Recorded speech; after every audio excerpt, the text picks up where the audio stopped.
From the word of God. బల్లలో పాల్గొనే ముందు దేవుని వాక్యం నుంచి కొన్ని భాగాలు చదువుదాం. मीट में से भागीदार होने से पहले आप प्रभु के वचन में से कुछ देखेंगे. Book of Leviticus chapter 6 and verse 13. లేవి కాండము 6వ అధ్యాయం 13వ వచనం. लेवीय व्यवस्था 6 अध्याय और 13 पद. Leviticus 6:13, reading together please. అందరం కలిసి లేవి 6:13 చదువుదాం. लेवीय की पुस्तक 6 अध्याय को हम साथ मिलकर पढ़ेंगे.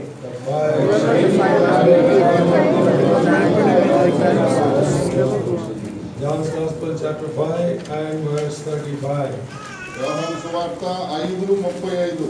यूहन्ना रचित सुसमाचार 5 अध्याय और 35 पद. Reading all together please. అందరం కలిసి सब साथ मिलकर पढ़ेंगे.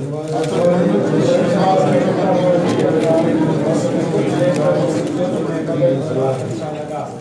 1 Corinthians chapter 11 మొదటి కొరింథీ 11వ అధ్యాయం पहला कोरिन्थी 11 अध्याय from verse 23 to 31, reading alternatively please. 23 నుంచి 31 వరకు మార్చి చదువుదాం. 23 पद से लेकर 31 पद तक हम बारी-बारी से पढ़ेंगे. For I have received of the Lord that which also I delivered unto you, that the Lord Jesus, the same night in which he was betrayed, took bread.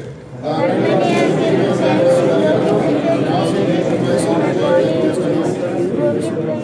the same manner also he took the cup when he had supped, saying, This cup is the New Testament in my blood. This do ye as oft as ye drink it in remembrance of me.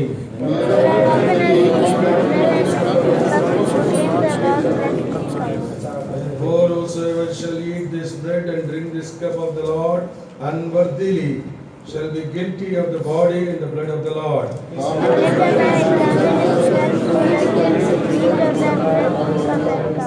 But he that eateth and drinketh unworthily eateth and drinketh damnation into himself, not discerning the Lord's body.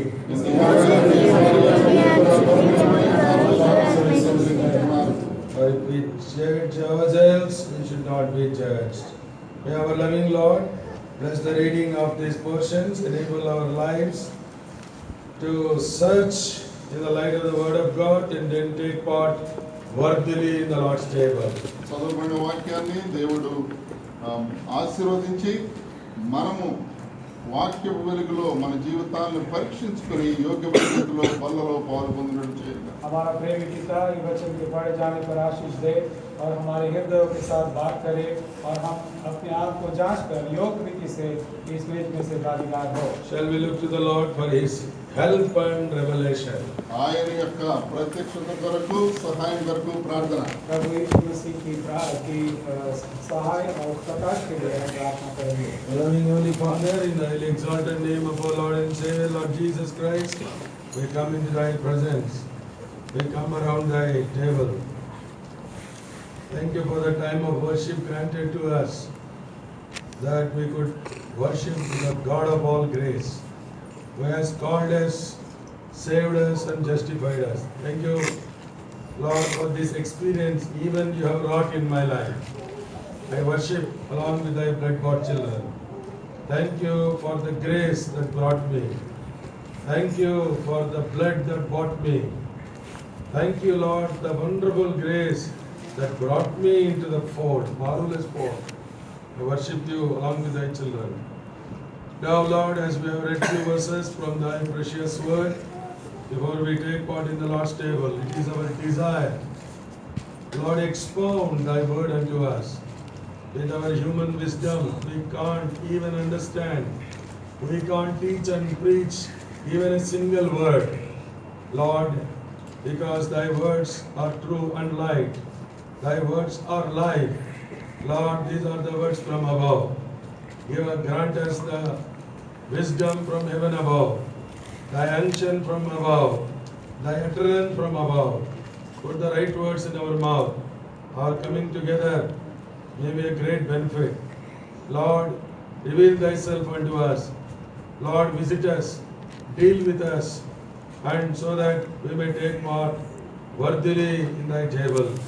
None may miss the heavenly values. None may go empty from Thy presence. Speak to our hearts according to our needs. We bind and rebuke the seen and unseen forces of the enemy. We come once again under the sprinkling blood of the everlasting covenant. Giving all glory unto thee, we ask this prayer in Jesus' precious name. Amen. We thank God for the table God has prepared even in this land for us. మన కోసం ఈ దేశంలో దేవుడు ఏర్పాటు చేసిన బల్ల కొరకై వందనాలు. हम प्रभु के आभारी हैं इस देश में भी प्रभु ने अपनी मेज यहाँ पर रखी है. This is the experience of the psalmist that he said, Thou hast prepared me a table before mine enemies.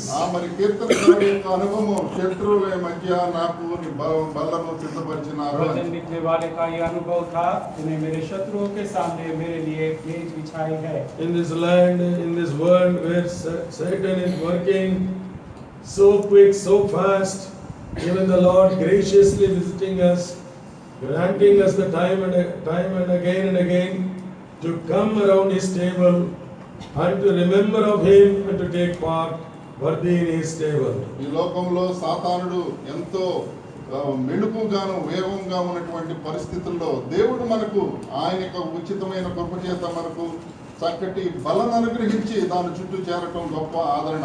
इस समय में जब शैतान बहुत ही सक्रिय है, प्रभु ने इस अपने मेज को यहाँ पर रखा है ताकि हम अपने आप को जीवन को जांचें और योग रीति से इस मेज में से हम भागीदार हों. Whenever we come to take part in the Lord's table, we have to remember him and his love alone. ఆ బల చుట్టూ వచ్చినప్పుడల్లా ఆయనను ఆయన యొక్క ప్రేమను మనం జ్ఞాపకం చేసుకోవాలి. जब कभी हम प्रभु की मेज के आगे आते हैं तब प्रभु को और उसके प्रेम को ही हमें याद करना है. We need to declare and spread his love to all over the world. లోకమంతా కూడా ఆయన యొక్క ప్రేమను మనం ప్రచురణ చేయాలి. प्रभु को जाहिर करना है और उसके प्रेम को हमें सबको बताना है. We need to examine our lives and judge ourselves. మన యొక్క జీవితాలను మనం పరీక్షించుకొని మనకు మనమే తీర్పు తీర్చుకోవాలి. हमें अपने आप की को जांचना है और अपने आप का न्याय भी करना है. Beloved, so far we have worship. Worship is being given to the people, those who are saved by his grace. మరి ఇప్పుడు మనం ఆరాధన అనేటువంటిది ఆయన యొక్క కృప చేత రక్షింపబడిన వారికి. अभी तक हमने प्रभु का भजन किया. भजन वही लोग कर सकते हैं जो कृपा से उद्धार पाए हैं. Then the table is for whom? మరి అట్లయితే బల్ల ఎవరికి? तो फिर ये मेज किनके लिए है? If the worship is for the saved and justified people, మరి బల్ల అనేటువంటి ఆరాధన అనేటువంటిది కృప ద్వారా మరి నీతిమంతులుగా తీర్చబడి రక్షణ పొందిన వారికి అయితే, जो उद्धार पाए हैं और धर्मी ठहराए गए हैं उनके लिए यदि भजन का समय है. beloved, the table is for the overcomers. మరి జయ జీవితం కలిగినటువంటి వారికి ఆ యొక్క బల్ల. तो ये मेज जो है, जो जयवंत लोग हैं उन्हीं के लिए सिर्फ है. How did you live the past week? How did you defeated Satan by his grace through your life? మరి మన జీవితంలో సాతాన్ని ఆయన యొక్క కృప ద్వారా ఏ విధంగా నువ్వు ఓడిగొట్టావు? గత వారం ఏ విధంగా జీవించావు? पिछला हफ्ता आपने कैसे बिताया? शैतान को परमेश्वर की कृपा से आपने कैसे पराजित किया है? How much glory you have given to the Lord through your life? మన జీవితం ద్వారా ఎంత మహిమను ప్రభు వారికి ఇచ్చాం. आपके जीवनों के द्वारा कितना प्रभु को आपने महिमा दिया है. How did we proclaim the victory of Jesus through our lives? మన యొక్క జీవితం ద్వారా యేసు ప్రభు వారి యొక్క విజయాన్ని ఏ విధంగా ప్రచురించాం? आपके जीवन के द्वारा कितना परमेश्वर के विजय को आपने घोषित किया है. This table is not given to us just casually come, take part and go away. ఏదో సాదా సీదాగా వచ్చి బల్లో పాల్గొంది వెళ్ళటానికి కాదు ఇవ్వబడింది. ये मेज इसीलिए नहीं रखी गई है कि कभी भी चाहे आ जाओ, भाग लेकर चले जाओ. Beloved, there is a serious warning from the word of God. దేవుని యొక్క వాక్యం నుంచి చాలా తీవ్రమైనటువంటి హెచ్చరిక. मेरे प्रिय भाई बहन, परमेश्वर के वचन में इसके लिए बहुत ही गंभीर चेतावनी है. Through his grace, God has saved us from death and condemnation. మనల్ని శిక్ష నుంచి మరణం నుంచి ఆయన యొక్క కృప ద్వారా దేవుడు మనల్ని రక్షించినారు. परमेश्वर ने अपनी कृपा के द्वारा हमें मृत्यु और दंड आज्ञा से बचा दिया है। If we take in the Lord's table unworthily, we will go back to the death and condemnation. అయోగ్యంగా మరలా దేవుని యొక్క బలలో పాల్గొంటే గత స్థితిలోకి వెళ్ళిపోతాం, శిక్ష మరణానికి గురవుతాం. यदि अयोग्य से इस मेज में से भागीदार होंगे तो वापस आप मृत्यु और दंड आज्ञा में चले जाएंगे। Beloved, therefore, let us be very cautious, careful, and searching our lives in the light of the Word of God, separating before God and man, and take part in the కాబట్టి emblems. జాగ్రత్తగా ఉండాలి. మనుషుల ఎదుట మరి దేవుని ఎదుట మనల్ని మనం పరీక్షించుకొని సరి చేసుకొని योग्यమైన రీతిలో బలలో పాల్గొందాం. इसीलिए बहुत ही सचेत होकर अपने आप को जांचते हुए परमेश्वर के जो चिन्ह इस मेज के ऊपर है उसमें से हम भागीदार हो। So for that we have read few portions from the Word of God. దానికి పరీక్షించుకోవడం కోసమే దేవుని యొక్క వాక్యం నుంచి కొన్ని భాగాలు చదివాం. उसी के लिए हमने परमेश्वर के वचन से कुछ भाग को पढ़ा है। From the time when we began these meetings, we are dwelling upon a particular verse from Leviticus 6:13. మరి లేవి కాండము 6:13 ఈ యొక్క కూడికలు ప్రారంభమైన నుంచి ధ్యానిస్తూ వచ్చాం. जब से हमने ये विशेष सभा का शुरुआत किया, लेवीय व्यवस्था 6 अध्याय के 13 पद का आधार वचन लेकर हम आगे बढ़ रहे हैं। So the fire shall ever be burning upon the altars, it shall not go out. బలిపీఠం మీద అగ్ని నిత్యము మండుచుండవలను, అది ఆరిపోకూడదు. वेदी के ऊपर आग सदैव जलती रहे, वो कभी न बुझे। God wants that we should be a people who are burning for Him, boiling for Him, and laboring for Him. ఆయన కోసం మనం సేవ చేస్తూ ఆయన కోసం మండుచున్న వారి ఉన్నారని జనాంగంగా దేవుడు కోరుకుంటూ ఉన్నారు. प्रभु चाहता है कि हम उसके लिए जलते और चमकते हुए और उसके लिए मेहनत करते हुए पाए जाए। Only this fire will purify our lives, open the ways for us, leads us and lightens us. కాబట్టి ఈ యొక్క అగ్ని మాత్రమే మనల్ని కాల్చి పవిత్రంగా చేసి మనల్ని ముందుకు నడిపిస్తుంది. सिर्फ यही अग्नि है जो हमें पवित्र करेगी, हमारे आगे द्वार खोलेगी, हमें मार्गदर्शन देकर हमें आगे चलाएगी। And also this same fire will reveal Christ unto us, and also will bring us into the standards of divine separation. అంతేకాకుండా ఈ యొక్క అగ్ని మాత్రమే యేసు ప్రభువారిని మనకు బయలుపరిచి ఆ దైవ యొక్క ప్రత్యక్షత యొక్క స్థాయి ఉంటూ దాంట్లో నిలబెట్టుద్ది. और यही आग है जो हमें प्रभु यीशु मसीह के बारे में ज्यादा प्रकाश देगी और हमें अलगता के धोरण पर लेकर आ जाएगी। This fire alone will protect us in this evil world. ఈ యొక్క దుష్ట లోకంలో ఈ యొక్క అగ్ని మాత్రమే మనల్ని కాపాడగలదు. ये दुष्ट जगत में ये अग्नि ही हमें बचाए रखेगी। So let us search our individual lives, let us search our family lives, and also our church lives. How are our altars? How the fire is burning upon our మన altars. యొక్క వ్యక్తిగత జీవితాలు, సంఘ జీవితము, కుటుంబ జీవితము, మన యొక్క బలిపీఠాలు ఏ విధంగా ఉన్నాయి, ఈ అగ్ని ఎట్లా మండుతుందో పరీక్షించుకుందాం. इसीलिए हम अपने व्यक्तिगत जीवन को, पारिवारिक जीवन को, मानविक जीवन को जांच लें कि हमारे वेदी के ऊपर क्या ये अग्नि सदैव जलती है। From John's Gospel chapter 5 and 35 we have read, he was a burning and a shining light. యోహాను 5:35లో చదివిన అతడు మండుచు ప్రకాశించున్న దీపమై ఉండెను. यूहन्ना 5 और 35 में हमने पढ़ा कि वो तो जलता और चमकती हुई ज्योति थी। Beloved, in order to be a fiery men and women of God, we need to be burned inside so that we can shine outside to the world. నిప్పు లాంటి దేవునికి నిప్పు లాంటి మనుషులుగా ఉండాలంటే మనం మన యొక్క లోపల మండుతూ ఉండాలి, అప్పుడు మాత్రమే బయటకు ప్రకాశించగలం. प्रभु के लिए प्रकाशित होने के लिए हमें अंदर जलना पड़ेगा ताकि बाहर के रूप से हम चमक सकेंगे। When the Lord commanded, when the Master commanded the servants, when he returned, he used this word, good and faithful servant. ఇక్కడ మరి యజమానుడు ప్రభు తిరిగి వచ్చినప్పుడు ఆయన సేవకులను చూసి బలా నమ్మకమైనటువంటి మంచి దాసులా అని చెప్పారు. जब अपने दास के को बेचकर उसको वापस आया और उसने कहा, तब उसके मालिक ने उसने ये कहा कि तूने अच्छा किया है भले चाकर। So goodness which is seen in our inwardness and faithfulness will be seen outward. మంచితనమేమో మన యొక్క అంతరంగంలో, విశ్వాసితేమో బహిరంగంగా బాహ్యంలో కనపడుద్ది. हमारी अच्छाई और हमारे जो भले काम है वो बाहर भी दिखाई देंगे। Root inside and fruit outside. ఆ వేరు లోపల ఫలం బయట.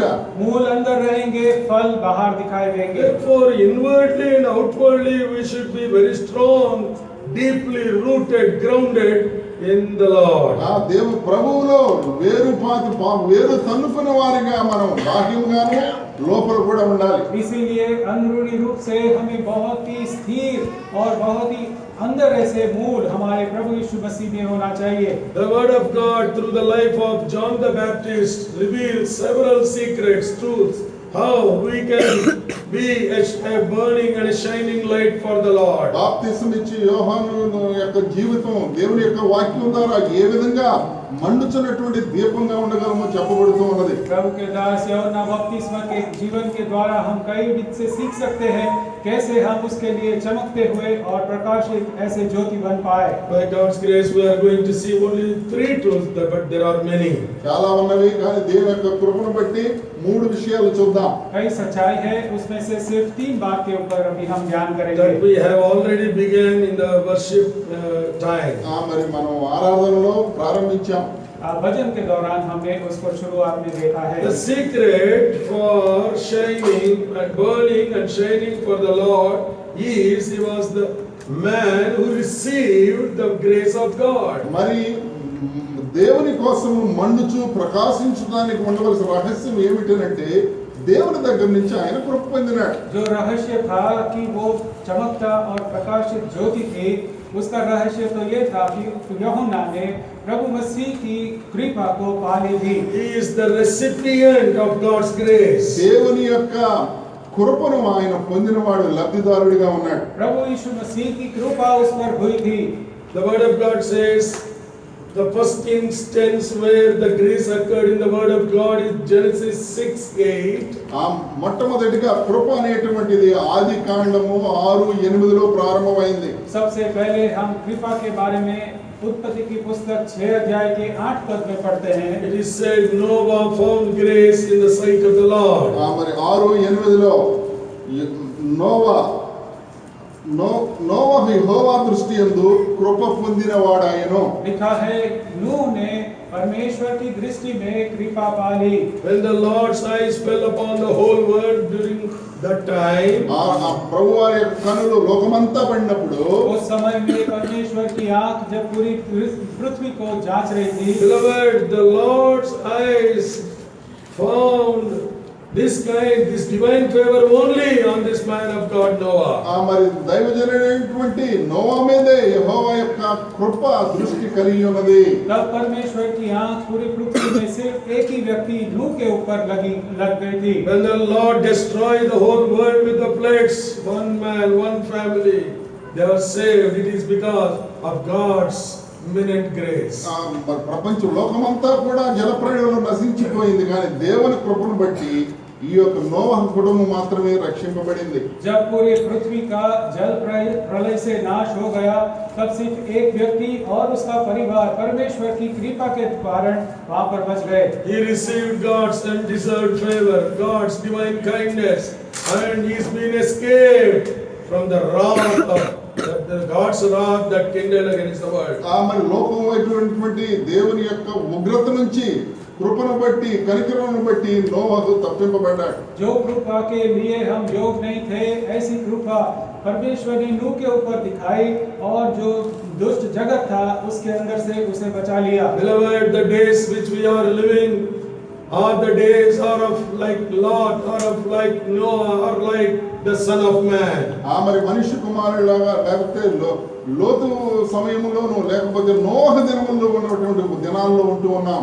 जिस समय में हम रह रहे हैं वो तो लोत के नूह समय के नाई या तो नूह के समय के नाई या मनुष्य के पुत्र के समय के नाई है। Sin is abounding, iniquity is abounding, the love of many are waxed cold. ప్రేమ చల్లారుతూ ఉన్నది, దుర్మార్గత దుష్టం అక్రమం విస్తారంగా వర్ధిల్లుతూ ఉన్నది. पाप बढ़ते जा रहा है, दुष्टता बढ़ती जा रही है, कईयों का प्रेम ठंडा हो रहा है। Beloved, in this wicked, perverse, adulterous world and generation, it is God's desire that you should be the recipient of God's grace. ఈ యొక్క భ్రష్టత్వంగా ఉన్నటువంటి ఈ యొక్క జనాంగంలో మనము దేవుని యొక్క కృపను పొందాలనేటువంటి దేవుని యొక్క కోరిక. ये दुष्ट और नाशवंत संसार के अंदर परमेश्वर चाहता है कि आप उसकी कृपा के आप भागी बन जाओ. Beloved, if you have so far not received God's grace into your life, on the basis of the word of God, we say you are still under condemnation, under damnation, and eternal destruction. ఎప్పుడు ప్రియులారా మీలో ఎవరైనా సరే దేవుని యొక్క కృపను ఇంకా పొందలేదంటే వాక్యాన్ని బట్టి హెచ్చరిస్తున్నాం, శిక్షా విధి ఉగ్రతకు మీరు లోనై ఉన్నారని. यदि अभी तक आप प्रभु की कृपा के अंदर में नहीं आए हो तो परमेश्वर के वचन के अधिकार से हम आपको कह रहे हैं कि आप दंडाज्ञा में नाश के अंदर में आप निर्मित हो चुके हो. In order to grant the great salvation and in order to justify you, he has humbled himself even to the death of the cross, and he paid the high price penalty on the cross of Calvary. మనకు కృపను ఇచ్చి నీతిమంతులుగా చేయటం వరకు తను తాను వ్యక్తిగా చేసుకుని తగ్గించుకుని సిలువ మరణంత వరకు కూడా ఆయన దీనంగా అయ్యాడు. आपको धर्मी ठहराने के लिए, आपका उद्धार करने के लिए प्रभु यीशु मसीह इतना नम्र हुआ, क्रूस के मृत्यु तक उसने सहन कर लिया ताकि वो आपको ये स्थान पर पहुंचाए. Still the grace of God is pleading you, is coming after you, is hunting after you, so that you may be returned to his fold. ఇంకా కూడా ఆ యొక్క కృప, దేవుని యొక్క కృప మనల్ని వెంటాడుతూ బ్రతిమలాడుతూ ఉన్నది ఆయన యొక్క కవిల్లో చేర్చుకోవడానికి. परमेश्वर की कृपा अभी तक आपको विनती कर रही है, आपको पीछे लगकर आपको ढूंढते हुए कहते हैं कि आप उसके समीप वापस आओ. It is the desire of the Lord, none should perish, but everyone should come into the saving grace of the Lord. మరి రక్షణ అనుభవంలోకి అందరూ కూడా రావాలని చెప్పి ఎవరు నశించకూడదు అని ఆయన యొక్క చిత్తమై ఉన్నది. परमेश्वर की इच्छा है कि कोई का नाश न हो, लेकिन परमेश्वर की कृपा में बचने के कृपा में वे लोग वापस आ जाए. Titus chapter 2 and verse 11 says, the grace appeared unto the salvation of all men. మరి తీతుకు 2:11లో లోకమంతటికి రక్షణ కోసం కృప ప్రత్యక్షమాయను. तीतुस की पत्री 2:11 में लिखा है, परमेश्वर की कृपा जो सब मनुष्य को बचाने के लिए हुई है. Grace has come down into this world to offer you salvation. మరి కృప మన కొరకు రక్షణ ఇవ్వడం కోసం వచ్చింది. कृपा आपके तक इसीलिए पहुंची कि आपको उद्धार मिले. Beloved, this is available. This grace, this salvation is only available in the dispensation of grace. ఈ యొక్క కృపకాలంలో మాత్రమే రక్షణ దొరుకుతుంది. प्रिय भाई बहन, ये कृपा सिर्फ कृपा के युग में ही आपको उपलब्ध है. So once the doors of this dispensation of grace is closed, no chance for you. కృపకాలం యొక్క ద్వారాలు మూసివేయబడి అంటే ఇంకా మనకు ఆవశ్యకత లేదు. कृपा का समय बंद हो जाएगा, उसके बाद आपके लिए कोई भी मार्ग खुला नहीं रहेगा. If the doors are closed, you will be thrown into the darkness, outer darkness. ఆ వెలుపటి చీకటిలోకి త్రోసివేయబడతావు తలుపులు మూయబడితే. यदि द्वार बंद हो जाएगा तो आपको बाहर के बहुत ही गड़े अंधकार में आपको फेंक दिया जाएगा. As the table resembles God's grace, the doors of His grace, Master the Savior standing at the table, pleading towards you, my son, my daughter, come unto me, come unto me. దేవుని యొక్క బల్ల, ఆయన యొక్క కృప, ఆయన యొక్క రక్షణ మన బ్రతిమలాడుతూ ఉన్నది. నా కుమారుడా, నా కుమార్తె, నా దగ్గరికి రా. परमेश्वर की ये मेज के ऊपर हम देखते हैं परमेश्वर प्रभु यीशु मसीह खुद खड़े होकर विनती करता है. उसका अनुग्रह का द्वार अभी तक खुला है, कहता है मेरे प्यारे बच्चों, मेरी ओर आ जाओ और बच जाओ. Beloved, if you neglect this so great salvation, the word of God says, how shall we escape? మరి ఎంత గొప్ప రక్షణ మనం నిర్లక్ష్యం చేస్తే ఏ విధంగా తప్పించుకోగలం? प्रभु का वचन कहता है, ऐसे महान उद्धार से यदि आप बेदरकार रहेंगे तो कैसे बच पाओगे? Therefore come unto Him, call upon His name and receive Him as your personal Savior and the Lord of your life. కాబట్టి ఆయన మరి బల్ల మనం సిద్ధంగా ఉన్నది, ఆయన దగ్గరకు వచ్చి ఆయన స్వీకరించి ఆయన రక్షణగా చేసుకోండి. इसीलिए विनती करते हैं, कृपा करके आप प्रभु यीशु मसीह के पास आओ और प्रभु को अपने निज मुक्तिदाता और प्रभु करके जीवन में अपना लो. Only the recipients of God's grace can burn and shine for Him. మరి యేసు ప్రభు యొక్క కృపను ఎవరైతే పొందారో వారు మాత్రమే ఆ లోకంలో ప్రకాశించగలరు, మండగలరు. सिर्फ जिन्होंने परमेश्वर की कृपा पाई है वे ही प्रभु के लिए प्रकाशित और चमकते हो सकते हैं. Then how about people who have already the recipients of God's grace? How does this grace help them? మరి ఇప్పటికే మరి దేవుని యొక్క కృపను పొందినటువంటి వారికి ఈ యొక్క కృప ఏ విధంగా ఉపయోగపడుతుంది? जो लोग बच गए हैं और उनको कृपा मिल गई है बचने की, उनके लिए ये कृपा अभी क्या मतलब? So the word of God says from 2 Corinthians chapter 12 and verse 9, please.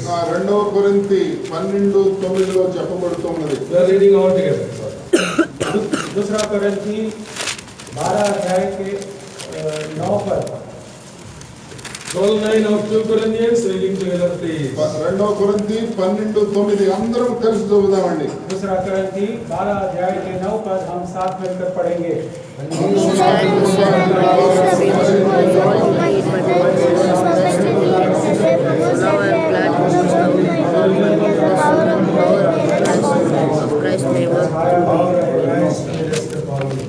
This is God's message for God's servant Apostle Paul. మరి ఇప్పుడు చదవబడిన వాక్యము దేవుని సేవకుడైన పౌలు గారికి దేవుడు ఇచ్చినటువంటి సందేశం. प्रभु के दास प्रेरित पौलुस के लिए ये प्रभु का वचन था. Paul had wonderful experiences in his life.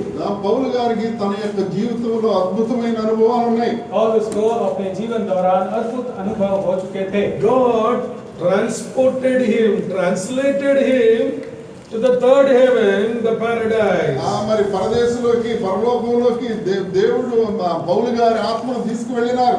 परमेश्वर ने पौलुस को ऐसा बदल दिया था कि वो तीसरे आकाश जो पारादेश है वहां तक पहुंच गया था. He had a wonderful experience in heaven. మరి ఆ పరలోకంలో అద్భుతమైన అనుభవాలు ఆయన చూసినారు. स्वर्ग में उसने बहुत ही अलौकिक ऐसा अनुभव किया. What happened afterwards? తర్వాత ఏం జరిగిందండి? उसके बाद क्या हुआ? Immediately we see that a thorn in the flesh. మరి ఆయన శరీరంలో ఒక ముళ్ళు ఉంది. उसके शरीर में एक कांटा दिया गया था. Paradise followed by pain. మరి పరలోకం అనుభవం ఉన్నది, తర్వాత నొప్పి కూడా బాధ కలిగింది. पारादेश के पीछे पीछे कांटा. Beloved, our God is a God of balancing. He gives everything. మన దేవుడు సమతుల్యం కలిగినటువంటి దేవుడు. हमारा परमेश्वर सबको संतुलन में रखने वाला परमेश्वर है. The amount of pain is the amount of glory. మరి ఆయన ఎంత మహిమ ఉన్నదో అంతే ఎత్తులో ఆ యొక్క నొప్పి కూడా ఉన్నది. जितना ज्यादा आपको दुख है, दर्द है, उतना ही ज्यादा आपको कृपा भी मिलेगा, महिमा भी मिलेगा. God glorified his servant by taking him to the third heaven. మరి దేవుడు తన యొక్క సేవకుడిని పరలోకంలోకి తీసుకువెళ్ళి మహిమపరిచినాడు. तीसरे आकाश पर ले जाने के द्वारा परमेश्वर ने पौलुस को महिमावंत किया. And immediately he saw that he was having a thorn in the flesh. వెంటనే అనుభవం తర్వాత చూస్తే తన యొక్క శరీరంలో ఒక ముళ్ళు ఉన్నట్టు ఆయన గమనించినాడు. और तुरंत उसने देखा कि उसके शरीर में एक कांटा पाया गया था. Glory in heaven. మరి పరదేశంలో గొప్ప మహిమ, स्वर्ग में तो महिमा. And then what is in pain? మరి ఏంటి బాధ ఏంటి? तो जो दुख और दर्द है उसमें क्या? Grace. కృప. उसमें कृपा. Glory always followed by grace. మరి మహిమ వెంట కృప వెంబడిస్తూ ఉంటుంది. महिमा के पीछे पीछे कृपा चलती रही. Beloved, why did God give grace to Paul? మరి ఎందుకు ప్రియులారా దేవుడు పౌలు గారికి కృపనిచ్చినాడు? परमेश्वर ने क्यों पौलुस को कृपा देता रहा? Paul prayed thrice so that the thorn may be removed from his flesh. మరి తన యొక్క శరీరంలో ఉన్న ముళ్ళు తొలగిపోవాలని 3 సార్లు ప్రార్థించినారు పౌలు. पौलुस ने 3 बार प्रार्थना किया कि ये जो कांटा उसके शरीर में है वो निकाला जाए. What he asked for, it's not given to him but a better thing is being given to him. ఏదైతే పౌలు కోరినారో అది ఇవ్వబడలేదు కానీ దానికంటే ఉన్నతమైనది ఇవ్వబడింది. पौलुस ने जो मांगा वो तो उसको नहीं मिला, बल्कि उससे कई गुना अधिक अच्छी चीज उसको दी गई थी। Beloved, as human beings, we are always seeking a substitution. మరి మనం ఎప్పుడు కూడా మానవులుగా ప్రత్యామ్నాయం కోసం వెతుకుతూ ఉంటాం. हम मनुष्य होने के नाते हम हमेशा बदले में कुछ चाहते हैं। Lord, this is very difficult. Take this and give some other thing. దేవా ఇది చాలా కష్టంగా ఉంది, దీన్ని తీసివేసి వేరే ఒకటి ఇవ్వండి. प्रभु ये सहन करना बहुत ही मुश्किल है, इसको ले लो, इसके बदले में कुछ और दे दो। I cannot suffer in this problem. మరి యొక్క సమస్యలో నేను ఉండలేను. इस समस्या मेरे लिए बहुत भारी है, मैं सहन नहीं कर I पाऊंगा। cannot live in this stressed and strained life. మరి ఈ యొక్క ఒత్తిడితో కూడినటువంటి జీవితం నేను జీవించలేను. बहुत ही दबाव के अंदर में मैं नहीं जी सकता हूँ। I cannot suffer in this disease. ఈ యొక్క వ్యాధిలో నేను బాధపడలేను. ये रोग मेरे लिए बहुत ही भारी है। Time and again we ask the Lord, Lord take away, Lord take away. అనేక సార్లు మాటి మాటికి దేవా తీసివేయండి, దేవా తీసివేయండి బాధను అడుగుతాం. बार बार हम कहते हैं प्रभु इस समस्या को दूर करो, दूर करो। God is not interested in taking away. దేవుడు తీసివేయటంలో ఆయనకు ఇంట్రెస్ట్ లేదు. परमेश्वर को उसको दूर करने में कोई रस नहीं है। But he has a better answer for our problems. కానీ మన యొక్క సమస్యకు మంచి ఇంకా గొప్ప సమాధానం ఉన్నది. लेकिन हमारी समस्या के लिए उसके पास एक अधिक अच्छा जवाब है। That is the work of grace. అదే కృప యొక్క పని. ये कृपा का काम है। Work transforms your life but not give you any substitution. మరి పని అనేటువంటిది మన జీవితాన్ని మార్చుద్ది కానీ ప్రత్యామ్నాయం ఏది ఇవ్వదు. काम से आपका जीवन परिवर्तित हो जाएगा, लेकिन उसको उसके बदले में आपको कुछ नहीं मिलेगा। So beloved, we need to be transformed in our lives through the grace of God. కాబట్టి కృప ద్వారా మనం మార్పు చెందాలి. हमें कृपा के द्वारा हमारे जीवन में परिवर्तन लाना है। Therefore, for that cause, God has given grace to his servant Paul the apostle. కాబట్టి దానికోసమని దేవుని సేవకుడైన పౌలు గారికి కృప అనుగ్రహించండి. यही कारण को लेके प्रभु ने अपने दास प्रेरित पौलुस को ये कृपा दी थी। So therefore, these words came to Paul the apostle, my grace is sufficient for thee. అందుకనే అపోస్తలుడైన పౌలు గారి నోటి నుంచి ఈ మాటలు వచ్చిన నా కృప నీకు చాలును. और इसीलिए ये शब्द प्रभु के पौलुस के पास आए, मेरी कृपा तेरे लिए बस है। Many a time even in our lives we take these words as our promise. మరి చాలా సార్లు మనకు ఈ యొక్క వచనం వాగ్దానంగా వస్తుంది. कई बार हमारे जीवन में ये प्रभु की प्रतिज्ञा को करके हम ये ले लेते So हैं। grace offers promise to our life. కాబట్టి కృప అనేటువంటిది మనకు వాగ్దానం మన జీవితానికి ఇస్తుంది. ये कृपा हमारे जीवन में प्रतिज्ञा भी देती है। Beloved, promise produces faith. మరి వాగ్దానం అనేటువంటిది విశ్వాసాన్ని తీసుకొస్తుంది. प्रतिज्ञा से हमारे अंदर विश्वास पैदा होता And है। the faith produces hope in our life. కాబట్టి విశ్వాసం అనేటువంటిది నిరీక్షణ తీసుకొస్తుంది. और विश्वास के द्वारा आशा पैदा होती है। So promise, faith and hope are the fruits of God's grace. కాబట్టి వాగ్దానము, విశ్వాసము, నిరీక్షణ అనేటువంటివి దేవుని యొక్క కృప యొక్క ఫలాలు. प्रतिज्ञा के फल विश्वास, विश्वास का फल आशा, और ये सब फल कृपा के द्वारा ही पैदा होते हैं। Beloved, we are not a people without hope, without God in this world. నిరీక్షణ లేనటువంటి దేవుడు లేనటువంటి జనాంగం కాదండి మనం. हम ऐसे लोग नहीं हैं जिनके पास कोई आशा ना हो इस संसार में। Beloved, our God is a God who grants everything according to the riches of his grace. ఆయన యొక్క కృపా సమృద్ధిని బట్టి మనకు సమస్తమును అనుగ్రహించేటువంటి దేవుడు. हमारा प्रभु ऐसा परमेश्वर है जो हमें उसकी कृपा की भरपूरी में से सब कुछ दे सकता है। So grace transforms, grace grants the precious promises unto us. కాబట్టి కృప మార్చుద్ది. కృప మనకు దేవుని యొక్క ప్రశస్తమైనటువంటి వాగ్దానాలు అనుగ్రహిస్తుంది. प्रभु की कृपा हमें बदल सकती है। प्रभु की कृपा हमें बहुत ही मूल्यवान प्रतिज्ञा दे सकती है। When these words came to the Paul, my grace is sufficient for you. మరి నా కృప నీకు చాలును అని చెప్పి పౌలు గారికి మాటలు వచ్చినప్పుడు जब ये शब्द पौलुस के पास आए, मेरी कृपा तेरे लिए काफी है। Many a time I thought that this grace is being given to endure the sufferings.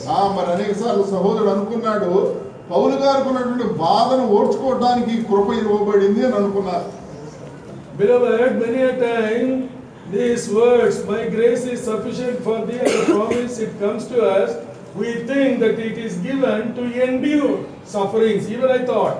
पहले हम ऐसा मानते थे कि ये जो मेरी कृपा तेरे लिए बस है, वो कृपा इसीलिए दी जाती है ताकि जो रोग है या मुश्किल है उसको हम सहन कर पाए. Beloved, when the Lord opened the eyes of my understanding, అప్పుడు సహోదరి యొక్క మనోనేత్రము దేవుడు వెలిగించినప్పుడు प्रभु ने मेरे मन की आंखों को खोल दी. the Lord taught me a secret, a lesson from this precious ఆ ఒక promise. పాఠము ఒక రహస్యాన్ని దేవుడు నేర్పినాడు. और ये मूल्यवान प्रतिज्ञा से प्रभु ने मुझे कुछ बहुत ही अच्छा पाठ सिखाया. Grace is been given to you so that this grace may overcome all the hurdles, all the sufferings, all the pain you pass through.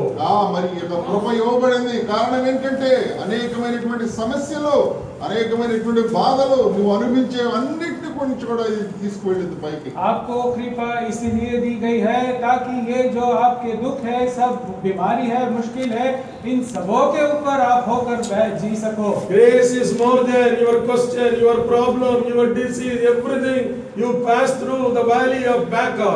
మరి బాకాలో యొక్క అనుభవంలో వెళుతూ ఉన్నప్పుడు మన యొక్క సమస్య, మన యొక్క బాధల కన్నా కూడా అతీతమైనటువంటిది కృప. कृपा तो आपके लिए काफी है और आपके जो दुख है, आपकी बीमारी, आपकी समस्या सबों के ऊपर है. जब आप बाका की खाई में होकर जाओगे तब आपके लिए काफी है. Beloved, don't be discouraged, don't be disappointed, don't be frustrated. As you pass through all these sufferings, remember God's grace is above everything. ప్రియులారా, మరి బాధల్లో ఉన్న ఇరుకులో, మరి భయంకరమైన సమస్యలో వెళుతూ ఉన్నప్పుడు నిరుత్సాహపడద్దు. కారణం ఏంటంటే దేవుడు అనుగ్రహించినటువంటి ఈ కృప వీటన్నిటికన్నా కూడా అతీతమైంది. जब आप इन सभी मुश्किल या बीमारी या तकलीफ में से होकर जा रहे हो, कृपया उसके ऊपर आप दब न जाए, क्योंकि परमेश्वर की कृपा इन सभी के ऊपर है. For that purpose, God gives grace to His people. కాబట్టి అందు నిమిత్తమే దేవుడు తన యొక్క కృపను తన ప్రజలకు ఇస్తారు. इसी कारण लेकर प्रभु अपने लोगों को कृपा देता रहता है. Grace overcomes all hurdles, infirmities. మన యొక్క బలహీనతలు, మన యొక్క అడ్డంకులన్నిటిని కూడా కృప జయిస్తుంది. सब अवरोध और सब मुश्किल के लिए कृपा सभी के लिए काफी है. When we pass through all these three processes, మరి ఈ యొక్క మార్గంలో నుంచి వెళుతూ ఉన్నప్పుడు ये तीन प्रक्रिया से जब हम गुजरते हैं, then we glorify God in our infirmity. మన యొక్క బలహీనతల యందు దేవుణ్ణి మహిమపరుస్తాం. तब हमारी निर्बलताओं में भी हम प्रभु की महिमा करते हैं. We will be covered by Him. ఆయనతో మనం కప్పబడి ఉంటాం. उसी के द्वारा हम जहाँ पे जाएंगे, His power will cover our lives. ఆయన యొక్క శక్తి మన జీవితాన్ని కప్పుద్ది. उसकी सामर्थ हमारे जीवनों को ढांप देगी. So this is what is meant by recipients of God's grace. అది కారణం ఇదేంటంటే దేవుని యొక్క కృపను మనం స్వీకరించడం, లబ్ధి పొందడం అనే దానికి అర్థం ఇది. जो प्रभु की कृपा पाने वाले हैं, इनका मतलब ये है. It is not just telling again and again grace, grace, grace. Not like that. Experiencing, receiving fully into your lives. ఏదో కృప కృప కృప అని ఊరక మాటలు చెప్పటం కాదు, కానీ అనుభవించటము, దాన్ని మనం పొందటము. सिर्फ कृपा कृपा कृपा बोलने से नहीं, लेकिन अनुभव के द्वारा आपके जीवन में ये दिखाई देगा. Beloved, John the Baptist was a man of God who received, he is the recipient of God's grace. బాప్తిస్మం ఇచ్చి యోహాను దైవజనుడు దేవుని యొక్క కృపను పొందిన వ్యక్తి. యోహాन बपतिस्मा करने वाला तो परमेश्वर की इस कृपा का भागीदार था. So it is God's desire that even you too should have this experience in your lifetime. కాబట్టి మన యొక్క జీవితంలో కూడా ఇలాంటి కృపానుభవం కలిగి ఉండడం దేవుని యొక్క కోరిక. प्रभु की इच्छा है कि आप भी आपके जीवन में ये कृपा का अनुभव कर लो. And secondly, we are going to see one more wonderful quality in the life of John the Baptist. మరి బాప్తిస్మిచ్చి యోహానులో ఇంకొక రెండవ గొప్ప సంగతిని మనం చూద్దాం. और यूहन्ना बपतिस्मा के जीवन के बारे में और एक बहुत ही अच्छा एक चरित्र हम देखना चाहते हैं। Luke's Gospel chapter 1 and verse 15 all together please. లూకా సువార్త 1వ అధ్యాయం 15వ వచనం అందరం కలిసండి. लूका रचित सुसमाचार 1 अध्याय और 15 पद हम साथ मिलकर पढ़ेंगे। తెలుగులో పద్నాలుగు क्योंकि वो పద్నాలుగు प्रभु కలిసి. के सामने महा और ये शब्द ग्रेट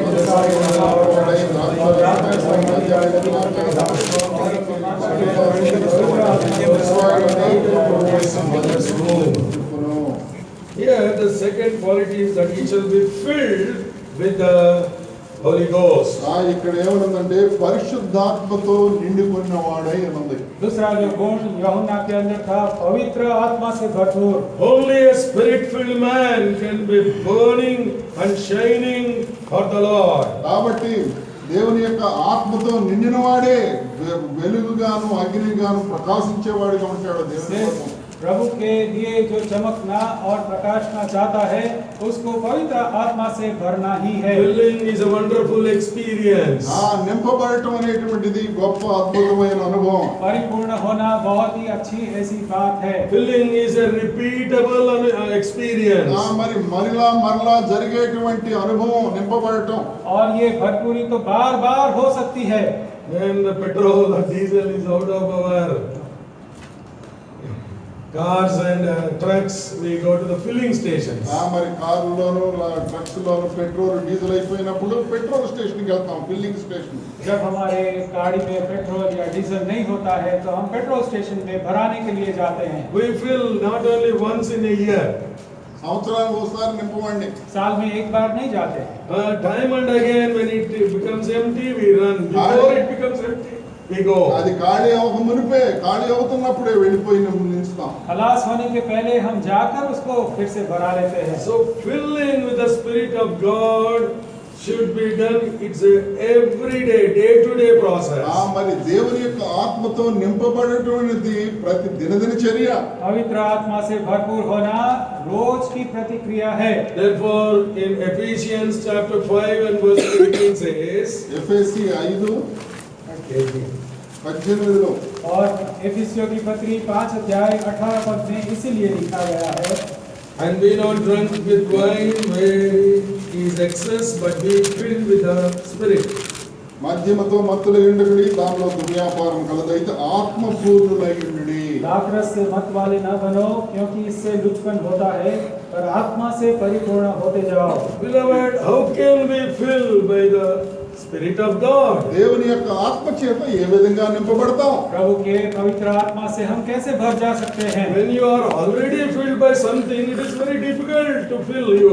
ఇప్పటికైనా వేరొక దాంతో నిండి ఉంటే మరలా నింపబడతాం దేవుని ఆత్మతో కష్టం. जब आप किसी और चीज से भरे हुए हो तो उसमें भरना मुश्किल है। Then what is required? మరి ఏం కావాలండి?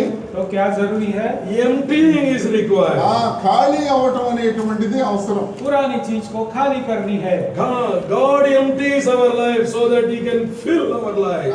మరి దేవుడు మన యొక్క జీవితమును ఖాళీ చేస్తాడు ఆయన నింపడానికి. प्रभु हमारे जीवनों को खाली करता है ताकि वो उसमें भर सके। While He emptying our lives, we should allow the Lord to empty our lives. దేవుడు మన యొక్క జీవితమును ఖాళీ చేస్తూ ఉన్నప్పుడు ఆయన మనం అనుమతించాలి మన జీవితాల్లో.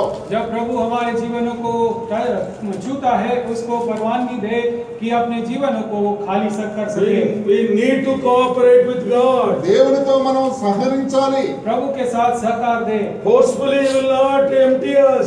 బలవంతంగా ఆయన మనల్ని ఖాళీ చేయడండి. जोर जुलम से वो हमें खाली नहीं करेगा। If we are willing, then He will do that process in our lives. మనం ఇష్టపడితేనే ఆయన యొక్క క్రియ మన జీవితాల్లో జరుగుద్ది. यदि हम इच्छा जताते हैं तो ही वो हमारे जीवन में काम करेगा। This wonderful lesson we learned from the life of the children of Israel. ఇశ్రాయేలు యొక్క ప్రజల యొక్క జీవితాల్లో ఈ యొక్క పాఠాన్ని మనం నేర్చుకున్నాం. इस्राएल की प्रजा के जीवन से हम ये बहुत ही अच्छा पाठ सीख सकते The हैं। Lord wonderfully delivered them from the land of Egypt.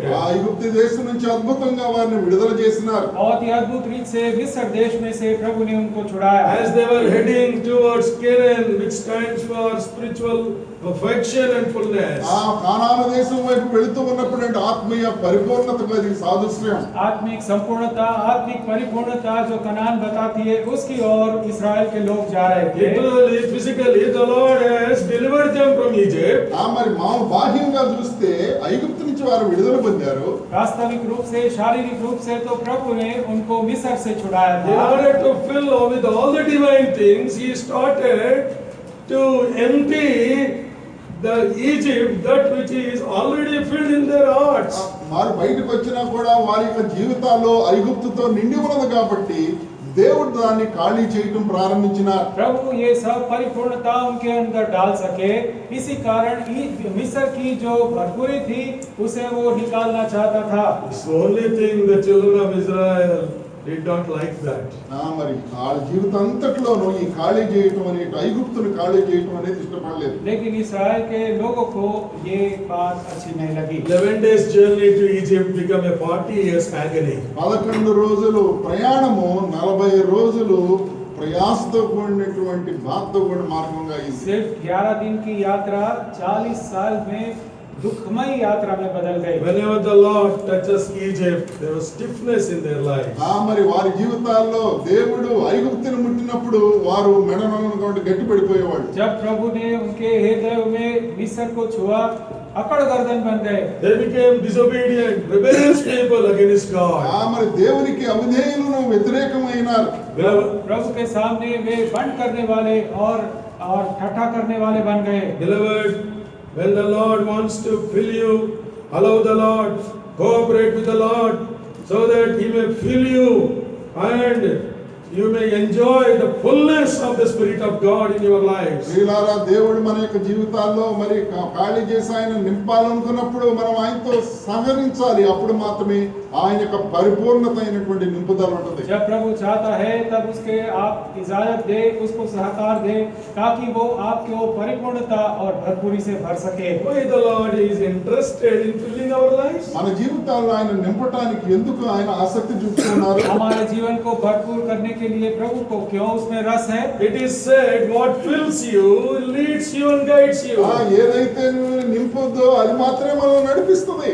कहते हैं जो आपके अंदर होगा उसी के द्वारा आप चलोगे और आगे बढ़ोगे। Therefore, in the words which we have written, be not drunk with wine. ఇక్కడ మరి ద్రాక్షారసంతో మత్తులై ఉండొద్దని చెప్పి చదివినాం. इसीलिए यहाँ लिखा है, दाख रस पी के मत वाले मत बनो। The Spirit of God very clearly teaches. We know very well drunkards are led by the drink. మరి They drank. దేవుని యొక్క వాక్యం తెలుసు, మనకు అంత తెలుసు. తాగుబోతులు ఆ మద్యం చేత నడిపింపబడతారు అని. हम बहुत अच्छी तरह से जानते हैं जो दारू पीने वाले लोग हैं उनके अंदर जो है उसके ही के द्वारा वे चलाए जाते हैं। We can easily make out by their walk, by their talk, by their behavior. This is the one is been intoxicated. మనకు వారి యొక్క మాటలు, వారి యొక్క నడవడికను బట్టి తెలుసు వారు మద్యముతో మత్తులై ఉన్నారని. उनके चाल के द्वारा, उनके बातचीत के द्वारा और उनके व्यवहार के द्वारा हम बता सकते हैं कि उनके अंदर ये नशा भरा हुआ है। Beloved, even in the same way, when we are not filled with the Spirit of God, Word of God, and our talk, our walk, our behavior will be totally different. అది ప్రియులారా, అదే విధంగా దేవుని యొక్క ఆత్మతో మన యొక్క జీవితాలు నింపబడకపోతే మన నడవడిక, మన మాటలు, మన ప్రవర్తన కూడా వేరేగా ఉంటది. ऐसे ही हम पवित्र आत्मा से और प्रभु के वचन से यदि नहीं भरेंगे तो हमारे शब्द, हमारे काम, हमारी चाल प्रभु के मार्ग को नहीं दिखाएगी। So John the Baptist was a filled man, filled with the Spirit of the Holy Ghost from his early life. Therefore, he was a powerful man of God used for the Lord. మరి బాప్తిస్ము యోహాను బాల్యం నుంచే దేవుని యొక్క ఆత్మతో నింపబడినవాడు కాబట్టి తన యొక్క జీవితంలో చాలా శక్తివంతుడిగా ఉన్నాడు. యోహాन बपतिस्मा अपने बचपन से पवित्र आत्मा से भरा हुआ था, इसीलिए जाकर वो ऐसे पराक्रमी काम कर पाया। The filling of the Spirit of God, the filling of the divine things happen only when we are united to the head, who is the Lord Jesus Christ. ఆ మరి యొక్క నింపుదల అనేటువంటిది ఎప్పుడు జరుగుతుందంటే శిరస్సు అయినటువంటి యేసు ప్రభువారితో మనం ఏకమై ఉన్నప్పుడు కలిసి ఉన్నప్పుడు మాత్రమే. हमारे अंदर भरपूरी या भरने की बात तभी आ सकती है जब हम हमारे सिर प्रभु यीशु मसीह के साथ एक साथ जुड़े हुए हो।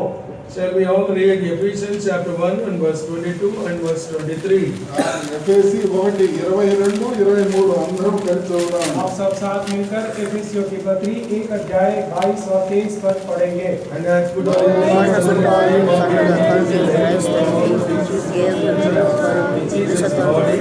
the fullness of Him all in all. The head of the church, Lord Jesus Christ, fills everything in His body, which is the fullness of Him.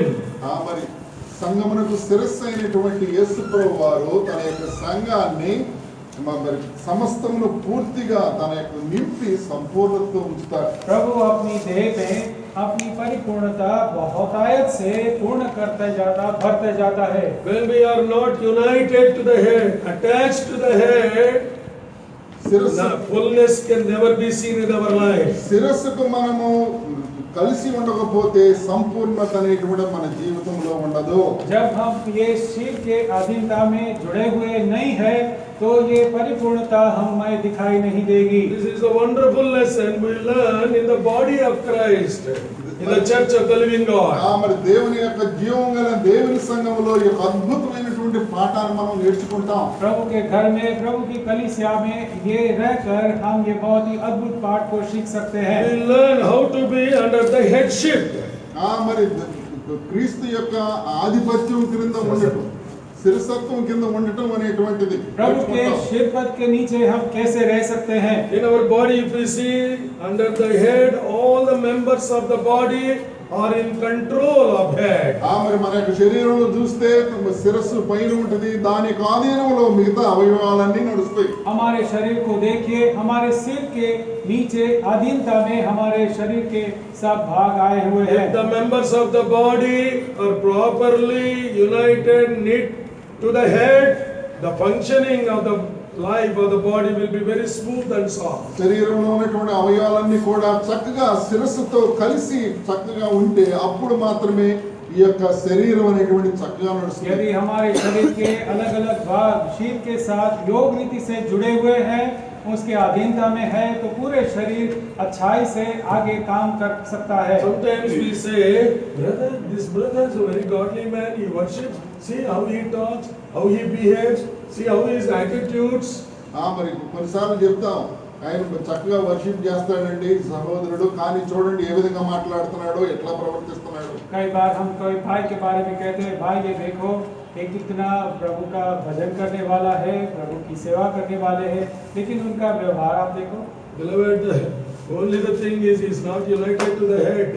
కారణం ఏంటంటే శిరస్సుతో ఆయనకు సంబంధం లేకుండా ఉన్నది. जो कमी है कि वो प्रभु की शीलता के नीचे नहीं है। When we knit together with the head, we learn the subjection.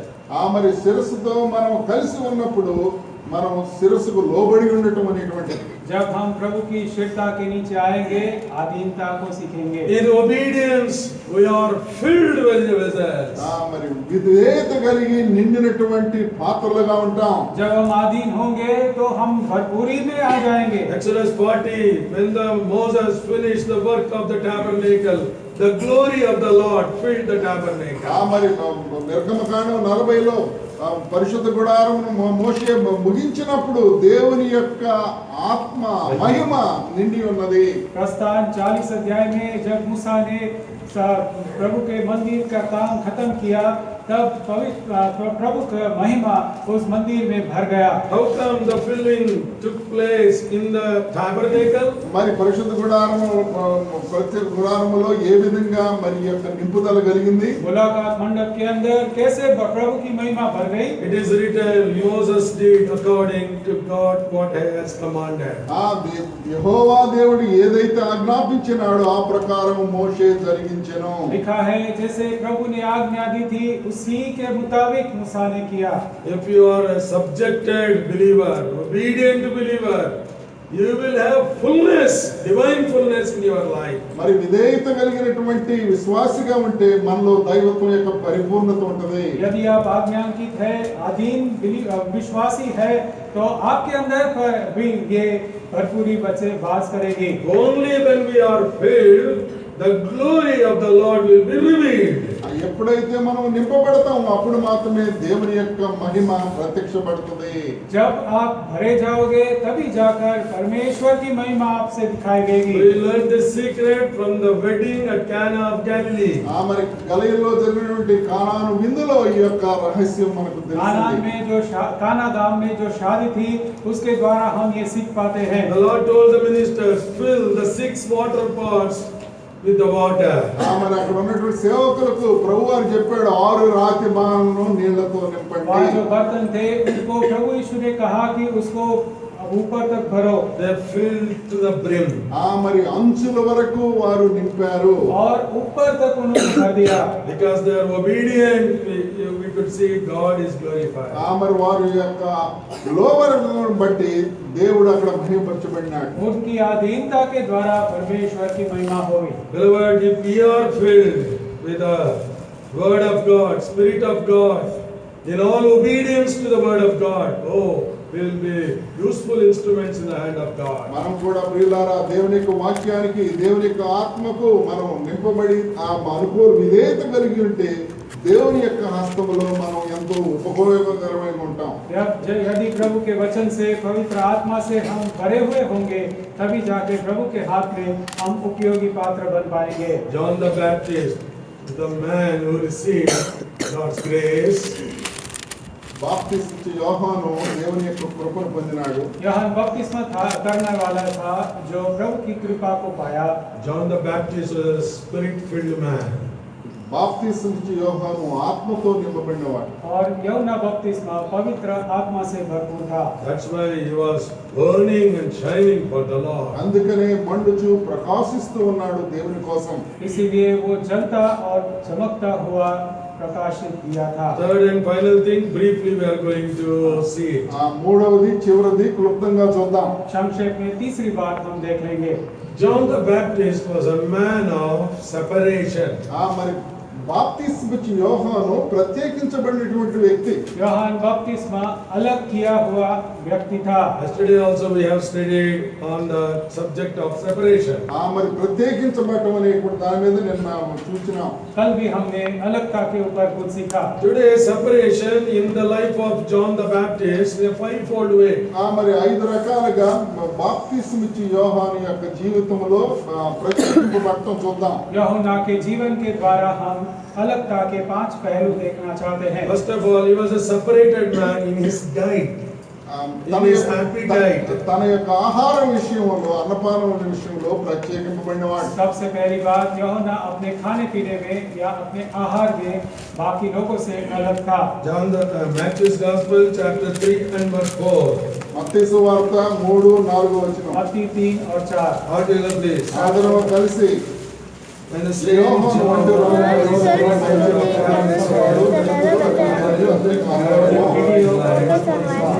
locusts and wine honey. His meal was locusts and wine honey.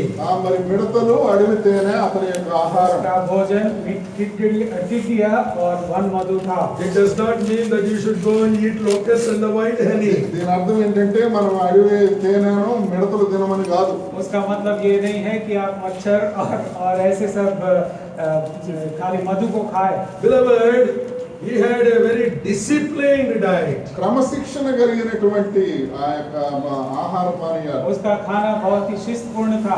We see some people, they don't have any discipline in eating. మనం కొంతమంది యొక్క ఆహార పానీయాల విషయాల్లో క్రమం ఉండదు. हम कोई व्यक्ति को देखते हैं खाने में कोई बात नहीं. They eat whatever is being given to them. ఏది ఇచ్చినా దాన్ని మొత్తం తినేస్తారు. जो कुछ दिया जाए खा लो. They don't have a discipline. ఎందుకంటే క్రమశిక్షణ లేదు. शिस्त नहीं है. As God's people, we need to have a disciplined appetite. కాబట్టి దేవుని యొక్క బిడ్డలుగా మనలో క్రమశిక్షణ కలిగినటువంటి ఆహార నియమం ఉండాలి. प्रभु के लोगों के नाई हमें बहुत ही शिस्त से भी खाना है. Godliness, the Lord has been seen even through our actions and our eating. కాబట్టి మన యొక్క ఆహారపు అలవాట్లో కూడా దేవుడిని మనం కనబరుస్తాం. हमारे क्रिया के द्वारा, हमारे खाने के द्वारा भी हम प्रभु को प्रकट करते हैं. When we were very young, we used to go and preach gospel along with Uncle Brother Baksing. మరి భక్సింగ్ గారు ఉన్నప్పుడు మరి సహోదరుడు చిన్న పిల్లలుగా ఉన్నప్పుడు ఆయనతో వెళ్ళి సువార్త ప్రకటించేవాళ్ళు. जब बहुत ही छोटे थे, प्रभु अंकल प्रभु के दास के साथ हम सुसमाचार प्रचार करने के लिए जाया करते Uncle थे. also used to sit with the people of God, no table.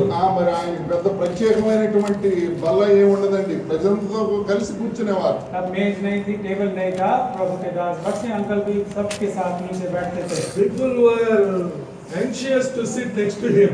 ఆయన పట్టు కూర్చోవాలని చెప్పి పోటీ పడుతూ ఉండేవాళ్ళు. बहुत ही कोशिश करते थे लोग कि उनके करीब जाकर बैठ जाए. Special dishes were given and served to Uncle Baksing. ఎందుకంటే ప్రత్యేకమైనటువంటి వంటలు ఆయనకు వడ్డించేవారు. बक्से अंकल को खास अच्छी चीज बनाकर दी जाती थी. People who sit next together, that the brother will definitely distribute something. కాబట్టి ఆయన పక్కన కూర్చుంటే తప్పనిసరిగా దైవజనుడు వడ్డించేవాళ్ళు, ప్రక్కన ఆయన కూడా ఇస్తారు. ऐसा मानते थे पास में बैठने से अच्छी चीज हमें भी मिल जाएगी. And many people were trying like this, and brother used to discern properly. కాబట్టి ఈ విధంగా ప్రజలు ఆలోచిస్తూ ఉన్నప్పుడు దైవజనుడికి మంచి అవగాహన ఉన్నది. कई लोग ऐसा करने जाते थे, लेकिन प्रभु के दास उनको पहचान लेते थे. And the man of God one day, whatever is been served, he took just one or two from that dishes and put all in one plate. మరి ఆయన వడ్డించినటువంటి దాంట్లో ఏదో ఒకటో రెండో కొంచెం తీసుకుని మిగతాదంతా ఒక ప్లేట్లో పెట్టి प्रभु के दास ने ऐसा किया, जो कुछ उसमें दिया गया है, एक दो चीज उसको चखकर He called the servers and go and give it to Brahma Joseph. మరి తీసుకొచ్చి అక్కడ వడ్డించే వారు తీసుకొచ్చి అయ్యా ఈ ప్లేట్ లో ఉన్నదంతా బర్మా జోసెఫ్ గారికి ఇవ్వండి. और सबको एक साथ में इकट्ठा करके बोला कि जो बांटने वाला था, जाकर ये बर्मा भाई जोसेफ है, उनको जाकर दे दो. Burma Joseph main name by Joseph. Burma Joseph भाई. Okay. So why I'm telling like this means, when people see our lifestyle, our eating style, it should bring glory to God. మరి ప్రజలు మన యొక్క జీవన శైలి, మన యొక్క ఆహార శైలి చూసినప్పుడు దేవుని మహిమపరచాలి. हम हमारे खाने के द्वारा, हमारे जीवन के द्वारा, हमारे शिस्त देख के भी लोगों को प्रभु की महिमा करनी चाहिए. We are born not to eat, we are born to live and then eat. మరి తినడం కోసం మనం పుట్టలేదండి, మనము బ్రతకడం కోసం తినాలి. हम खाने के लिए नहीं जीते हैं, हम जीने के लिए खाते हैं. So John the Baptist in this area is a separated man. కాబట్టి ఈ యొక్క విషయంలో బాప్తిస్మ ఇచ్చే యోహాను ప్రత్యేకింపబడినటువంటి వ్యక్తి. इस क्षेत्र में यूहन्ना लोगों से अलग था. Secondly, రెండవది दूसरी बात, he had a separation even wearing his dress. మరి తన యొక్క వస్త్రధారణలో కూడా ప్రత్యేకత ఉన్నది. उसके पहरवेश में भी वो अलग था. So we see in the same chapter 3 and verse 4, he wear the raiment of camel's hair. ఇక్కడ మనం చూస్తే ఒంటి దీంతో మొల చుట్టూ తోలు దట్టి ఉన్నది. हम देखते हैं यूहन्ना ऊंट के रोम का वस्त्र पहनता था. Very rough skin that is. మరి చాలా అంటే మొరటుగా ఉండేటువంటి. बहुत ही गाढ़ा मोटा कपड़ा. He had a disciplined appetite and also disciplined appearance. మరి క్రమశిక్షణ కలిగినటువంటి భోజన అలవాట్లు, క్రమం మాదిరి కలిగినటువంటి వస్త్రధారణ. वो बहुत ही शिस्त वाला आहार लेता था, शिस्त वाले वस्त्र भी पहनता था. We should not wear as we like, we should not wear as the worldly people wear. లోక ప్రజలు ధరించినట్లు మన వస్త్రధారణ ఉండకూడదు, మన ఇష్టం వచ్చినట్లు మన వస్త్రాలు ధరించకూడదు. हमें जैसे चाहिए, लोग जो जगत के हैं वे जो पहनते हैं, वैसे हम अपने आप को न श्रृंगारें. We wear the raiment in order to cover our bodies. మరి మన వస్త్రాలు ధరించేది ఎందుకనంటే మన దేహం మొత్తం కప్పబట్టడానికి. हमारे शरीरों को ढांपने के लिए हम वस्त्र पहनते हैं. He has a disciplined appearance. మరి ఆయన అంటే ఆయన ఇతరులకు మాదిరిగా కనపడేవాడు. हमारे दिखावा भी बहुत ही शिस्तमय हो. And thirdly, మూడవది Luke's Gospel chapter 1 and verse 18. లోకాసు వార్త ఒకటో అధ్యాయం 18వ వచనం. लूका रचित सुसमाचार 1 अध्याय 80 पर। Luke's Gospel, chapter 1 and verse 80. 80వ వచనం. लूका रचित सुसमाचार 1 अध्याय 80 पर। And the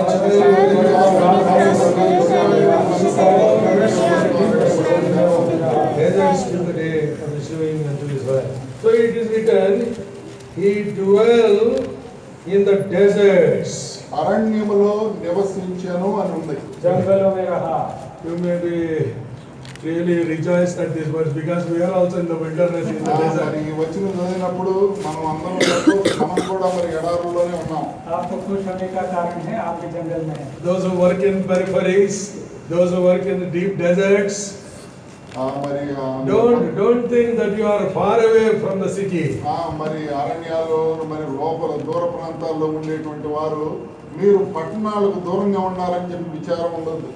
जो बहुत ही इंटीरियर में फील्ड में काम करते हैं, ऐसा मत सोचिए शहर से आप बहुत ही दूर है। The desert life takes you very dear unto the Lord, close to the Lord. అరణ్య జీవనం మనల్ని ప్రభు వారికి సమీపంగా తీసుకువెళ్తుంది. जब आप इतने अलगता में जाकर रहोगे, आपको प्रभु के संग, प्रभु के बहुत ही करीब ले आ जाएगा। No entertainment, no human support, no song, nothing in the desert. వినోదం లేదు, ఇతరులతో మాట్లాడటం లేదు, ఎవరు కూడా మనకు సహాయం చేసేవాళ్ళు ఉండరు. वहाँ पर मरुभूमि में ना तो कोई संगीत, ना कोई संगत, ना कोई मनुष्य, कोई नहीं हटा है। What lessons we learn in the wilderness life? మరి అరణ్యంలో ఏ పాఠాలు నేర్చుకుంటాం? वहाँ पर जाकर जीवन के क्या पाठ को हम सीख लेंगे? We will run to the Lord and have intimate fellowship with the Lord. దేవుని దగ్గరకు పరిగెత్తుకుని వెళ్ళి దేవునితో మనకు అన్యోన్యమైనటువంటి సహవాసం కలిగి ఉంటాం. प्रभु के पास दौड़े जाएंगे, प्रभु के पास बहुत ही करीबी के संबंध में हम आएंगे। No TV, the Lord himself is our entertainment. మనకు టీవీ లేదు, ప్రభువారే మనకు ఆనందం వినోద కార్యక్రమం. कोई टीवी नहीं, प्रभु हमारा सिर्फ मनोरंजन का कार्य है। We enjoy the fullness of God and the pleasures evermore. మరి దేవుని యొక్క పరిపూర్ణత, ఆ యొక్క సౌఖ్యం మనం అనుభవిస్తాం. कोई भी बात नहीं, सिर्फ प्रभु हमारे लिए सब परिपूर्णता और हमारे आनंद का विषय। Beloved, how about your dwelling place? మనం నివసించేటువంటి స్థలాలు ఎట్లా आपका ఉన్నాయి? रहने के स्थान के बारे में क्या? How about your diet and how about your dress? మన యొక్క వస్త్రధారణ ఎట్లా ఉన్నది? మన యొక్క ఆహారపు అలవాట్లు ఎట్లా ఉన్నాయి? आपके आहार, आपका पहनवेश और आप के बारे में क्या है? There was a separated man fourthly in his profession. అంతేగా తన యొక్క వృత్తిలో కూడా ప్రత్యేకింపబడినటువంటి వ్యక్తి. चौथी बात, उसके कामों में वो अलग था। What is the profession of the John the Baptist? బాప్తిస్మం ఇచ్చి యోహాను యొక్క వృత్తి ఏమిటండి? యోహాन बपतिस्मा का काम क्या था? मंदिरों का बपतिस्मा देना। उतना ही? No, I am speaking of profession. బాప్తిస్మం ఇచ్చి యోహాను యొక్క వృత్తి. Was a prophet, lost prophet. చివరి ప్రవక్త. यूहन्ना तो सबसे आखिर का नबी था। See, it's a wonderful family. గొప్ప కుటుంబం. बहुत अच्छे परिवार था। His father was priest. మరి తండ్రి ఏమో యాజకుడు. उसका पिता याजक था। Priest brought prophet. మరి యాజకుడు ప్రవక్తను కన్నాడు. याजक के कुटुंब में से प्रबोधक निकला। See, parents are the responsible for the lives of their children. మరి తల్లిదండ్రులు వారి పిల్లల యొక్క జీవితానికి బాధ్యులు. माता पिता आपके बच्चों के जीवन के जिम्मेदार आप हो। Beloved, I can say for God's glory that we are 6 in my family, my father, my mother. For 6 of us, they used to spend 6 hours a day in prayer. దేవుని యొక్క మహిమ కోసం చెప్తున్నాను. సహోదరి యొక్క కుటుంబంలో 6 పిల్లలు, తల్లి తండ్రి 6 గంటలు దేవుని సన్నిధిలో ప్రార్థనలో గడిపేవాళ్ళు. भाई की गवाही है, वे 6 लोग थे, 6 बच्चे थे और उनके माता पिता और सब 6 बच्चों के लिए हर एक घंटा ऐसे 6 घंटा दिन में बिताते थे प्रार्थना में। They taught us how to behave in the house of God. దేవుని యొక్క మందిరంలో ఏ విధంగా మెలగాలో నేర్పారు. प्रभु के भवन में कैसे बर्ताव करना वो भी हमें सिखाया। They taught us how to walk in the ways of God. దేవుని యొక్క మార్గంలో ఏ విధంగా నడవాలో నేర్పారు. प्रभु के मार्ग में कैसे चलना वो हमें सिखाया गया था। Our children's future are in our hands. మన యొక్క పిల్లల యొక్క భవిష్యత్తు మన చేతుల్లో ఉన్నది. हमारे बच्चों का भविष्य हमारे हाथों में है। God has given our children with a great responsibility and accountability. మరి ఎంతో లెక్కప్పు చెప్పవలసిన పరిస్థితుల్లో ఎంతో బాధ్యతతో దేవుడు మనకు సంతానాన్ని అనుగ్రహించినారు. बड़ी जिम्मेदारी के साथ और भार के साथ प्रभु ने हमारे बच्चे को हमारे हाथ में सौंपा है। When we stand before the judgment of Christ, we are going to receive a commendation from the Lord. ఆ క్రీస్తు ప్రభువారి యొక్క సింహాసనంలో తీర్పుకు నిలబడినప్పుడు ఆయన మనకు గొప్ప మెప్పు కలిగేటట్టు जब మాట్లాడాలి. प्रभु के सिंहासन के आगे हम खड़े रहेंगे तो प्रभु की ओर से हमें बड़ा आविष्कार मिलेगा। As a parents, we should receive this commendation, faithful, good and faithful parents. మరి మంచి బలా నమ్మకమైనటువంటి తల్లిదండ్రులారా, మంచి తల్లిదండ్రులారా అనేటువంటి మెప్పు ప్రభువారి దగ్గర నుంచి మనం పొందాలి. जब प्रभु के आगे हम खड़े रहेंगे तब हमें ये आविष्कार मिलना चाहिए कि बहुत ही विश्वासु और ये अच्छे आप माता पिता थे। Faithful parenthood is rewarded. నమ్మకం కలిగినటువంటి తల్లిదండ్రులు చక్కగా మరి బహుమానం పొందుతారు. विश्वास योग्य माता पिता को उसका परिणाम मिलेगा। It is written about the John the Baptist, the word of God came unto him. ఇక్కడ బాప్తిస్మం ఇచ్చి యోహాను నుంచి రాయబడింది, దేవుని యొక్క వాక్కు బాప్తిస్మం ఇచ్చి యోహాను దగ్గరకు వచ్చెను. उसके बारे में लिखा गया है, प्रभु का वचन यूहन्ना बपतिस्मा के पास आया। There were many kings, rulers, princes, priests, high priests, but the word surpassed and came to his faithful servant John the Baptist. రాజులు, రాకుమారులు, యాజకులు, ప్రధాన యాజకులు ఉన్నారు. వీళ్ళందరినీ కూడా ఇచ్చి దేవుని యొక్క వాక్కు దాటుకొని బాప్తిస్మ యోహాను దగ్గరకు వచ్చింది. वहाँ पर राजा थे, प्रबुद्धक थे, बहुत बड़े लोग थे, याजक था, महायाजक था, उन सभी को छोड़कर प्रभु के दास यूहन्ना बपतिस्मा के पास प्रभु का वचन आ गया। He was faithful in his profession. కాబట్టి తన యొక్క వృత్తిలో నమ్మకస్తుడిగా ఉన్నాడు. अपने कामों में वो विश्वास योग्य था। Fifthly and finally, మరి ఐదవది చివరిగా पांचवी और आखिरी बात, he was very faithful in his convictions. తను నమ్మిన విషయంలో చాలా తన యొక్క నమ్మకత్వంలో చాలా విశ్వాసం కలిగి ఉన్నాడు. और अपने जो सोच विचार था उसमें भी वो बहुत ही विश्वास योग्य था। There are two words in English language. One is opinion, another is conviction. మరి రెండు మాటలు ఉన్నాయి ఇంగ్లీష్ లో, ఒకటేమో అభిప్రాయము, ఇంకొకటేమో నమ్మటం. और इंग्लिश भाषा में दो शब्द है कि हमारा अभिप्राय और उसका दूसरा शब्द है कि जो हम मान लेते हैं। Opinion is something which holds you. మరి I'm sorry, which you hold. అభిప్రాయం అనేటువంటిది నీకు ఉంటది, నువ్వు పట్టుకుంటావు. अभिप्राय तो ये बात है जो आप मानते हो। Conviction is a word that holds you. మరి ఈ నమ్మకత్వం అనేటువంటి యొక్క సూత్రము అది నిన్ను పట్టుకుంటది. और जो खातरी हो जाती है वो बात है जो आपको वो पकड़ लेती है। Was a man of conviction. కాబట్టి నమ్మిన దాన్ని పట్టుకునేటువంటి तो ऐसे स्थिर मनुष्य था। He's been apprehended by something of divine.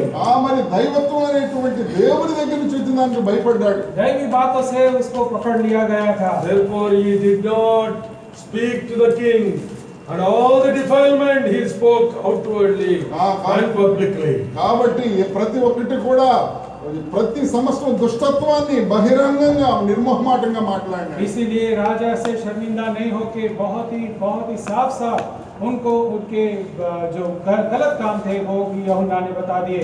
5 things we have seen regarding separation from the life of John the Baptist. కాబట్టి బాప్తిస్మ యోహాను యొక్క జీవితంలో 5 విషయాలు ప్రత్యేకింపబడింది చూసాం. यूहन्ना बपतिस्मा के जीवन के द्वारा हमने 5 बातें देख ली। How about our life of separation? కాబట్టి మన యొక్క జీవితం యొక్క ప్రత్యేకత ఏమిటి? हमारे अलगता के जीवन के बारे में आज क्या है? How about our spirit filled life?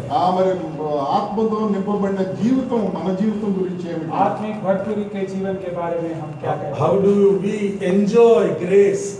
in our lives. మన యొక్క జీవితంలో కృపను ఏ విధంగా మనం ఆనందిస్తూ ఉన్నాం? प्रभु की कृपा को हम कितना अनुभव करते हैं। We will examine our lives in the light of the word of God. దేవుని యొక్క వాక్యపు వెలుగులో మన జీవితాలు పరీక్షించుకుందాం. प्रभु के वचन के आधार पर हम अपने जीवन को जांचेंगे। When we do this, we will be truly burning and shining for the Lord. ఈ విధంగా చేసినప్పుడు మాత్రమే దేవుని కోసం మనం ప్రకాశిస్తూ మండుతూ ఉంటాం. जब ये हम करेंगे प्रभु के लिए हम जलते रहेंगे, चमकते रहेंगे। When we do this, fire upon our altar will be ever burning. కాబట్టి ఈ చేసినప్పుడు మా బలిపీఠం మీద అగ్ని ఎప్పుడూ రగులుతూనే ఉంటుంది. जब ये करेंगे हमारे वेदी के ऊपर आग सदैव जलती रहेगी।